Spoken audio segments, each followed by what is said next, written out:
Have you ever been in a season where no matter how hard you prayed, the silence felt louder than any answer? Where the storm just kept going, and you started to wonder if anyone could hear you at all? I want to share a story with you about an old man named Thomas. Thomas had a small garden, nothing fancy, just a little patch of earth he loved. Every spring, planting that first seed felt like an act of hope. But one year, the very day after he planted, the sky turned dark. A storm rolled in, like nothing the town had seen in years. For 3 days, the rain didn't stop. The wind shook the windows. Thomas stood at the glass, watching the water pour down, and he was sure that tiny seed was gone. That hope had washed away with the mud. On the fourth morning, the storm passed. Thomas walked outside slowly, almost afraid of what he'd find.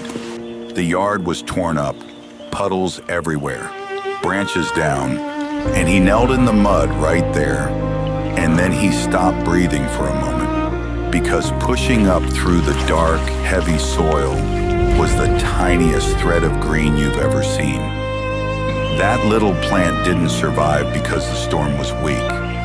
It survived because while everything above ground looked like destruction, underneath, the roots were holding on, quietly, stubbornly, in the dark. That's what faith looks like. It's not the absence of the storm. It's what's happening underground where no one else can see while the storm rages above. Maybe you're in the storm right now. Maybe you've been there so long you've forgotten what calm feels like. I want you to hear this. The God who tends to the smallest seed in the darkest soil, He hasn't lost track of you, not for a single moment. He is not absent. He is at work in the underground of your life. Hold on. Not because things will be easy, but because your roots go deeper than this storm ever will. If this found you at the right moment today, please share it with someone who needs it. Subscribe so we can keep walking through this together. And tell me in the comments, what's one thing that has held you steady when life got hard? I read everyone. God bless you and keep growing.